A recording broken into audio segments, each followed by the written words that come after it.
কথায় আছে না, কষ্ট করলে কেষ্ট মেলে। রেশমাও কিন্তু আজকে কেষ্ট দর্শন পেয়েছে। রামপুরহাটে থাকে রেশমা খাতুন। কিভাবে কেষ্ট দর্শন পেলেন তিনি দেখাবো আপনাদের। দীর্ঘক্ষণ তিনি অপেক্ষা করেন প্রিয় নেতার সঙ্গে দেখা করতে। রামপুরহাট থেকে ছুটে আসেন রেশমা খাতুন। আজ সকাল থেকে যে ছবি আপনারা দেখছেন, অনুব্রত মণ্ডলের নিচুপট্টির বাড়ির সামনে ছায় অপেক্ষা করে। তারপর সকাল গড়িয়ে দুপুর হয়ে যায়, অপেক্ষা করেন রেশমা খাতুন।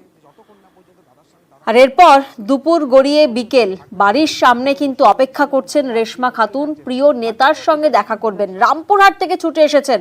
প্রায় তিহার মুক্তির পর প্রায় 2 বছর বাদে বোলপুরে ফিরেছেন অনুব্রত এবং প্রিয় নেতার সঙ্গে দেখা করার জন্য সকাল থেকে অপেক্ষা করছেন রামপুরহাটের রেশমা।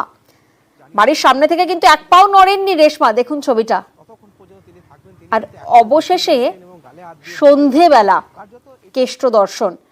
বোলপুরের পার্টি অফিসে অনুব্রত মণ্ডলের সাক্ষাৎ পেয়ে চোখে জল কেষ্ট অনুরাগীর।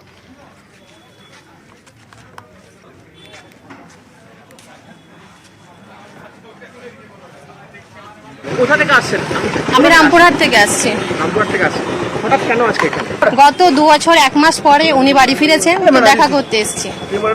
কারণ শুধু আমি বলে নয়, বহু সাধারণ মানুষ আছেন যিনারা কেষ্টদাকে ভগবান হিসেবে জানেন না। আমি কোনোভাবে রাজনৈতিক ব্যক্তি তো নয়, আমি দেখা করার জন্য এসেছি। কারণ আমি ওনাকে গত 3 বছর থেকে চিনি। ওনার সঙ্গে কোনো কথা হয়নি। যিনারা সিকিউরিটি রয়েছেন ওনারা বললেন দাদা এখন দেখা করতে পারবেন না। আমি যতক্ষণ না ওনার সঙ্গে দেখা হচ্ছে ততক্ষণ আমি ওয়েট করবো। আর এরপর দেখা হলো, দেখুন সন্ধেবেলা রেশমার সঙ্গে দেখা হলো অনুব্রত মণ্ডলে। দিনভর অপেক্ষা। দেখা হলো? হ্যাঁ অবশ্যই দেখা। কি বললেন? এখন যেহেতু ওনাদের ইন্টারনাল একটা মিটিং চলছে, দেখা করলাম। তিনি বললেন তুমি যে কোনো দিন আসো, অসুবিধা নেই, আমি 4টে থেকে 6টা পর্যন্ত প্রত্যেকদিন থাকবো। ব্যথা, পায়ে ব্যথা আছে উনি বললেন। আনন্দ লাগছে কোথাও? অবশ্যই, ওই জন্য তো চোখে জল।